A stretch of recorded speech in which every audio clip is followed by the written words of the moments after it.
Hi, Lions.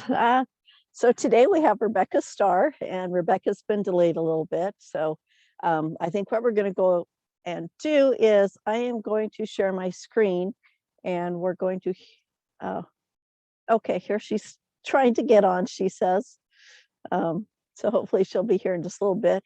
Rebecca Starr is a health and wellness coach, and she's trying. Sorry. Um, and she was just on a speak with Coach Valerie Ann, episode number 2, Bold and Resilient. And if you go to her Facebook profile, you'll see it's on there, and you click on it and you'll get to hear her talk. And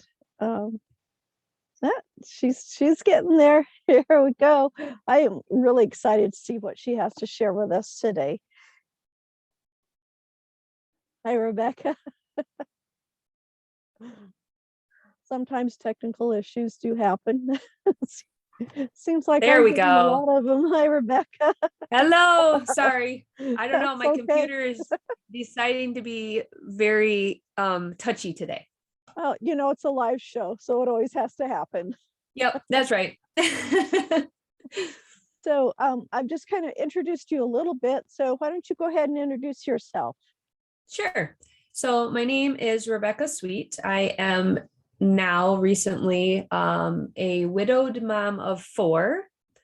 I am a health and wellness coach that works with women who are trying to find their confidence, basically. So I work through some self-compassion exercises, just overcoming some things that, us as women find confidence very hard to acquire, especially if we're moms, or even single people. Women have trouble putting themselves first. So I kind of try to help overcome that and kibosh that whole image that we're not allowed to put ourselves first. Okay. So I'm sorry, I did not know that you were newly widowed. I'm sorry to hear that. How many children did you say you have? I have 4. 4 boys? Yep. So I have a boy, girl, and it goes 20, 18, 16, and 12. Oh, wow. Wow. Yep. So much older. Yes. So we can only talk about this for a little bit. If you don't want to talk about it, we don't have to, but people are going to want to know, how are you transitioning from being married to not being married because your husband passed away? Maybe something that they can use for their own lives. Absolutely. This has actually been a big topic of mine for the last 2 months. It'll actually be 3 months that he had passed next week. It has definitely been something that I never thought would happen, especially, as young as we are. My husband was 42. He had a heart attack, not expected or anything. It was very sudden. And I feel like my journey that I've had 7 years prior to this has really helped me to understand that it's okay to feel the feelings I feel and to feel the feelings that I feel, because if I put them aside, or if I say, these aren't real, it will just be a total drastic traumatic thing that'll come back to haunt me. So I try to give myself grace. That's my biggest thing that I've been working with, is give yourself grace. You have to give yourself grace. If you don't give yourself grace, then you end up in what they call, I guess, like the tunnel, and you just kind of fall deeper and deeper into that despair. And it's not a good place. The tunnel isn't lit, obviously. And I do things such as exercising. I go to the gym almost every day, at least 6 days. It's very good for my mental health, my physical health, obviously, but it helps me kind of ground myself, just knowing that I can do that for myself and then the way I feel afterwards. But the biggest thing for me, and anybody out there who needs to hear this, is to, number one, feel your feelings. Do not bury them down. It's okay to feel them. There's days when I don't want to get out of bed, and I don't. I lay there. I lay there for an extra 10 minutes if I have to, because I know that I need that. Yes. Feel sad, cry. I'm a veteran as well. And so luckily I have the most amazing care through our VA. Good. And Good. I have a counselor, and I spoke with her this morning, which thank goodness, because I was having a rough morning. But I spoke with her and she said, when you have these feelings, how do you picture them? And I'm like, oh, that's so interesting, because I mean, any feeling really, what do you picture it as? Is it a feeling itself? Is it an emotion? She says, give these feelings an image. So like maybe little people that are talking to you or something. And she says, it kind of calms our sense of, like, our mindset. It calms our sense of looking at these things to be overwhelming. Mm-hmm. So it's just kind of like, oh, it's just a little person that's talking to me. And she says, then give it a hug. And I'm like, you're genius. You're such a genius. I just loved it so much. And I almost felt like a sense of relief, if that makes sense. That's I never would have thought of anything like that. I mean, it seems simple, but it's like, Right. yeah. That's what I was kind of, blown away. And I'm like, this is really amazing, because if I take this feeling and I say, okay, feeling I was very sad this morning. I was very sad. So I said, okay, sadness. I'm going to make you a little person, and I'm going to give you a big hug, and I'm going to say, I'm sorry. That's one of my key components in my boot camp is forgiveness, because how are we ever going to move forward? How are we ever going to move forward if we don't forgive ourselves? We have to forgive ourselves. I'm sure there's others we have to forgive. My journey started with forgiving others and being able to come to the point to forgive myself. Right. Sorry, I've got to plug something out there so my internet doesn't get caught up. Oh, yes. Forgiveness is one of the things that several of the speakers who have come on have talked about, whether it's forgiving yourself, forgiving other people, even if you do not tell that person specifically, I forgive you, you have to do it yourself for yourself. Absolutely. If it's something you've wronged somebody, you need to, ask their forgiveness. But whether they forgive you or not doesn't matter. What matters is you need to take the step. And forgiving ourselves is something most of us don't think about. And we need to. And I like the idea of looking at an emotion as either a little person you can give a hug to or something, because that makes it more tangible, I think. Exactly. We stop the rationalization, and it makes it almost a physical, image for us to be able to see, to comprehend better. Yeah. Wow. So did you start your health and wellness business years ago, or is it something you just started recently? So I started recently. I would say as a business just recently. I've had many friends come to me just with different physical and mental, emotional states. And they would always ask the same thing. Why are you always in such a good mood? And I said, oh, I never thought about, am I always in a good mood? Oh, okay. And then I'm like, I start to, I come back and I think about, I really am in a good mood a lot. And I would tell them, I said, listen, being in a good mood is a state of mind. Yes. It really, really, really is. Because if you're ho hum all the time, you're basically taking your brain and you're saying, okay, we're going to be ho hum. And you're dumbing yourself down, I guess you could say, to be that person. And I just chose, because I'm very optimistic, I just chose to be that person. That's who I want to be. I want to feel good. I want people to feel good. And so I just have to be that person. That's who I choose to be. It's a choice. I choose to be that person. So I would say to them, what are you holding on to in your life that you're struggling with? What is something that maybe is lingering in your mind to make you who you don't want to be? And some of them were, things like, I'm a people pleaser.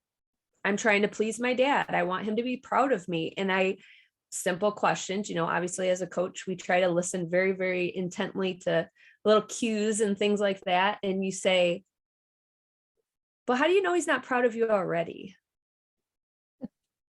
And they don't know that. Have you asked him? No. Well, he might be proud of you, and you just have this little, thought. You have a thought in your mind and you're running with it. You're completely like, it's overwhelming. It's becoming you, I guess. Some of them is food. Some of my friends, they struggle with food. And I ask them often, what is it about food that you find difficult, or if it's like a difficulty that you find difficult, or even some tiring? Food is tiring. Oh, interesting. So how is it tiring? They're like, oh, because I have to go to the store and I have to buy it and I have to cook it up and I have, all these things. And I said, yeah, I guess you're right. Where's the fun in that? Hey, by the way, where is the fun in that? Like, can't you do something that's a little more enjoyable? And that's why when I when I messaged you, I said, I enjoy colorful cooking, I because love that. I know I'm like, I send pictures all the time to my friends and I'm like, look what I got today. And it would be like every color of the rainbow, just very vibrant, And I said, this is what food should look like. And if it doesn't like look pleasing to obviously your mind, your eyes, your sight, your smell, everything, it's not gonna be. It's just not gonna be. So I'm always I got a whole plethora of, just my friends that I've been working with and that, but just recently I was like, hey, I wonder if, there's got to be more women out there that need a little joy in their life. So I said, well, I'll give it a shot, right? So that's how I came to be, how I came to be about where I am now. So I love what you said about color with foods, and it reminded me of first time I went overseas, went to Taiwan, and you have the aromas. Some of yes. these aromas are not very pleasing, but there's just such a variety of everything out there. And then I was fortunate enough to go. My husband was working over in Israel, and so um, when I finished my college class late in life and got my degree, my reward was to go over and visit him for a few weeks. And in Israel, you have so many cultures there, and you go to the markets and there is color everywhere. You've got all these different spices. You have all of these aromas coming in, have all these flavors. You go to a restaurant or you go to the grocery store, and I've never seen anything like it. I loved it. I mean, you just can't help but just surround yourself with all of it. So, even when you come back here to the States, I mean, we've got so much going on around here. When I plant a garden, I've got such a variety of colors in there, whether I eat it or not.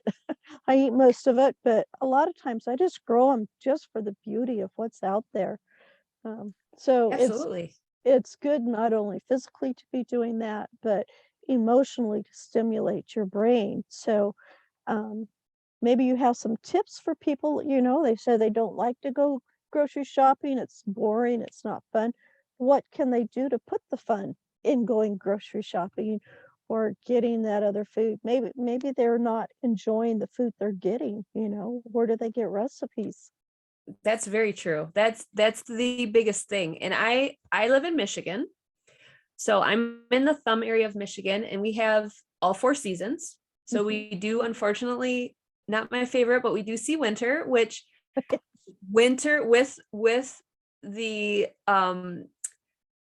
winter months, the plants and things die off, but then comes spring and it's like being reborn again.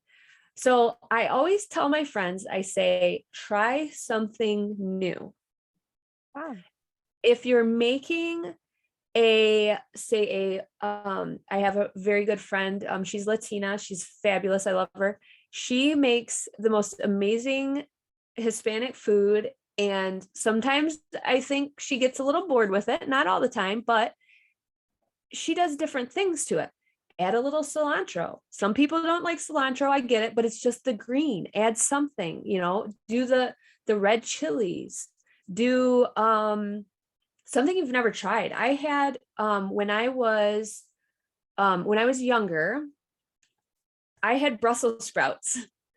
And I'm like, oh, never again will I ever have Brussels sprouts. They were like this mushy, like green ick, it tasted just like dirt, really, is how it tasted. And I said, I'll never try that again. And then my girlfriend says, oh no, they weren't cooked right. She says, you have to get them so they're crunchy, but crispy at the same time. And I'm like, oh yeah, that's not what I had at all. I'm like, I'm gonna have to try that, And I got invited to a restaurant, and I went to this restaurant and I said, I'm gonna try the Brussels sprouts. I'm gonna try it. They were amazing. Nice. Amazing. And I continuously tell my friends, try something new. Anytime I go to a restaurant, I have to watch what I eat because I have a huge list of intolerances to food. Yes. And so I tell them, yes, I say, whatever is the weirdest thing on the menu that's like the healthiest, weirdest thing, that's what I will order. And they're like, oh my gosh, how can you do that? That's so gross. And I'm like, oh, but how do you know? Did you try it? Yeah. Yeah. And they don't. And so I'm a huge firm believer in supporting local markets, farmers markets, food markets. We have a lovely, actually we have a couple now. One new one just opened up, but we have a couple fabulous markets that are more fresher. They have fresher foods. Organic is huge. I love playing with flavors and playing with food. And I tell them it doesn't hurt. Like taste your things first. If you enjoy it, just imagine what it would look like with something else. Yeah. So if you have like a mango salsa, ooh, that would be good with fish. Make tacos or whatever. Just there's so much out there that people can do with food, and it's make it fun. Like I have this cute little bag that I take to the farmer's market with me just because they're like, oh, here comes the lady with the cute little sunshine bag, it's like, yep, that's me. But That's awesome. It always stems back to choice. Yes. Either you choose to or you choose not to. Either way, it's your choice. So I got to tell you a real quick story. So I was overweight quite a bit. I weighed 211 pounds at one point, and I don't think my skin could have stretched any further. And I was washing my back in the shower one day, and I get out and I'm just tears just coming down my face. And my husband looks at me like, very serious but loving. And what just happened? You were just in the shower. And I said, I can't do this anymore. And he's like, do what? You just took a shower. I was washing my back and I literally could not breathe. I could not breathe from washing my back. And I told him this, and he looks at me with the most, I will never forget this look that he gave me, this loving, like seriousness, the husband look, and he says, "You do realize that the only person that can change it is you." Oh, And that right there has been my driving force for every single thing that I do. oh, I imagine. That's just touches me right there. That's amazing. That's, yeah. Wow. So compose myself. You talked about cooking and stuff. I am not a good cook. I mean, I can cook things. There's some things I cook that taste better than anybody else's. I make the best meatloaf in the world. Everybody Ooh. loves it. Potato salad, um, certain desserts, things like that. My husband, however, will take something out of the cabinet, smell it. Okay, he'll put that in there. Him and I can use the same exact recipe, and his is still going to taste far superior to mine. So I did find uh, a friend of mine who shares recipes with me. I can make some of her stuff, and it's very healthy recipes, and they're pretty good. So maybe you have, because I'm not going to share my friend with everybody. Sorry, I'm selfish that way. My friend and my recipes. Dang it. She'll come up with her cookbook, then I'll share that. There you go. That's a good idea. I like that. But for people who, I can cook and it's edible, you'll survive on it. You're not going to die from it. It's like when the smoke detector goes off, dinner's ready. It's not that bad anymore. When I first started out, yeah. Oh But, yeah. so where do people go? Where do people go to find recipes? I mean, there's tons of places to go, but where do you recommend going for recipes that are going to encourage that desire to want to cook? That, hey, I made this and my family actually liked it. Maybe I'll try another one. So I am a huge, huge firm believer, and this may like come off as totally awkward. Go to Pinterest. Yes, that's Just go to true. Pinterest. You can get lost on there for hours. Hours. You can look up one It's an thing and you can energy fall drain. into something else. I Yeah. mean, look at the colors and you're just like, woo, that looks good. And some are better that look better than others, but it's the same. I mean, just go and browse Pinterest. Of all the places that I go, that's my literally my number one. And if there's a friend that has a recipe that she shares with me, I'll try that too. But Pinterest is my best friend. So can we ask what your Pinterest name is to go find you? Oh, you sure can. I'm going to have to look because it's been a minute since I've been on there because I actually have two. I started one before and I have a bazillion pins. And then I have my new one for my business, but you should be able to look up. I am at Rebecca Sweet on this one. And then my other one, now I got to remember how to use it. Oh, switch account. Here we go. Yeah.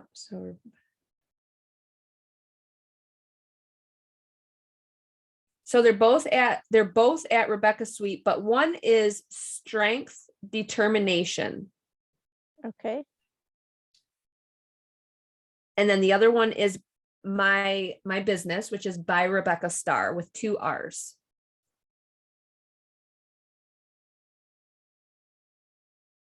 I am looking it up right now, actually. And I have on my strength determination one is my big one, Rebecca Sweet, that one. It actually has the photo of not Becky, it says on it. Okay. So if you find that one, that's my big one. That has my personal, that has most of my things on there. Oh, there's a lot of Rebecca Sweets on here. I had no idea. Oh my goodness, really? Oh boy. Rebecca Sweet, Harmony in the Garden. Oh my. Is that you? Nope. I'm not going to go through all of them. I'm gonna send it to you. Okay. There you go. See if you get it. A good way. There we go. Rebecca Sweet, Strength determined. Okay. Yep, that one has all my goodies. It's got all the goodies on there. Okay. And you'll Cool. see a million pins of many different, a plethora of things because I have a lot going on. I'm going to put your link here in the comments for our viewers. Okay, thank you. If I can figure out how to cut and paste again. Ah, hey, we're all learning. That's all we're here to do is to learn, right? Oh, yeah, definitely. Okay, Rebecca Sweet, strength determined. Oh, wow, look at all those recipes. What a cute page. Thank you. Yeah. I think I put in the wrong link to. Oh, there it went. Okay, there we go. Yeah, and I'm on Pinterest, but I don't think I'm under this name. I haven't been on there for probably about 4 months because I've been doing this and I love it. Been busy doing other things. Like I said, if you get on there, you're gonna be on there for hours because it you sucks do. you in. Oh my goodness. You do. There's just so much available. Yep. So I'm trying to remember now that that I've shut my phone off. I don't have my little helper there. You talked about, you had a question, was discover which component you need to fully give yourself grace. We each need these 4 components to feel confident in our self-compassion. So, oh dear, time's running too short. So can you tell us what those 4 components are, or do you have time for that? I can really quick. I will really quick swing through them. So I run a fear, F period, E period, A period, R period boot camp. Okay. And it stands for forgiveness, experience, acceptance, and revitalization. Nice. It's Nice. basically the journey of life, and how this fell so beautifully in my lap kind of falls along the same lines of the 4 seasons. You go from death with winter time, which everything hibernates or goes away, and then spring you're kind of coming back to life, and it just kind of flows very nicely with the 4 seasons that we get to experience in Michigan. Definitely. So I just put the links, that I put the links in the comment area. Yeah, it's probably in there twice now. That's okay. I appreciate it. Yeah. And so the 4 are fear, but it's FEAR. Yep. Forgiveness, experience, acceptance, and revitalization. Awesome. So real quick, maybe how does somebody do that? How do you incorporate those 4 things into your life? Or I mean, I don't know if we incorporate fear into our life, but what do we do with that? So we are basically, we run on fear. That's just, it's something that is hardwired into our bodies, whether we like to accept it or not. It's something that we have. We like a fight or flight type thing, fear. That's what we have. So in my journey, it's the 4 things that I had to break through to overcome fear. So I had to forgive others. I had to forgive myself.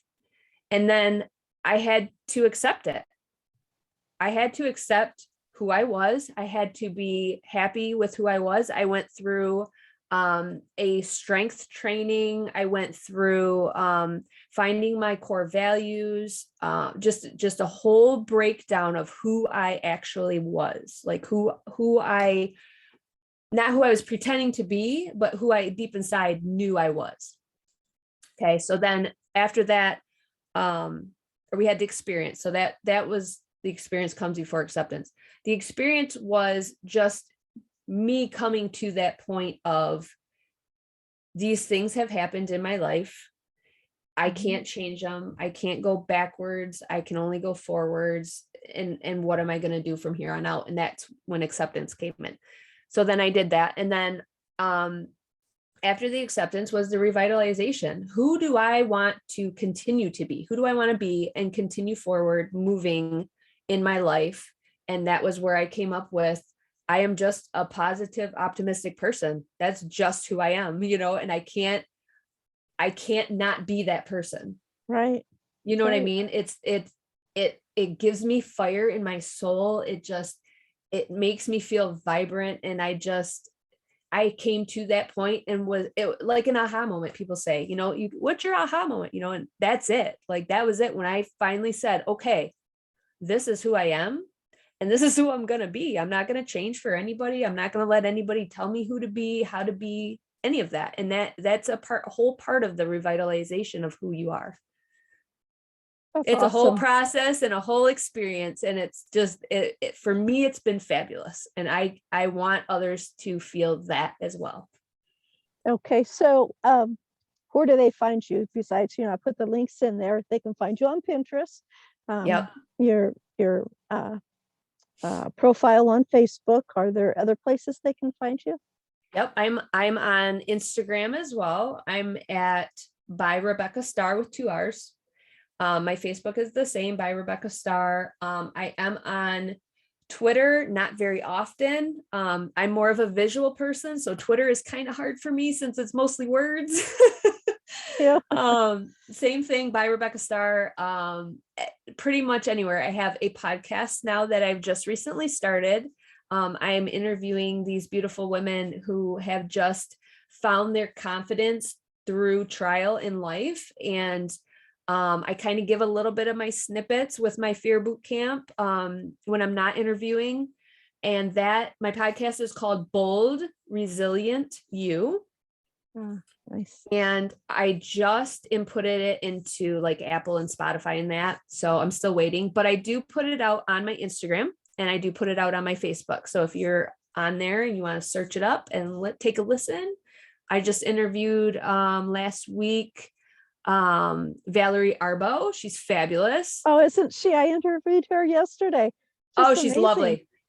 Amazing. She's so fantastic. So she's out on my podcast, my last episode, and then I'll have next week I'll have a new episode. I'm going to be giving a little snippet and probably putting out my self-compassion tracker. Nice. I'll have that on up on my Instagram probably next Thursday. Okay, great. Well, I'm sorry to cut this off, but nope, you're fine. It just goes too fast. It does.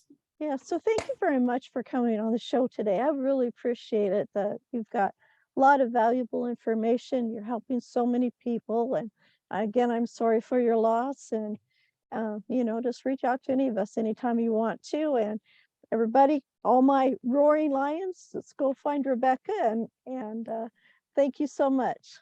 Thank you for having me. All right, bye-bye. Bye-bye.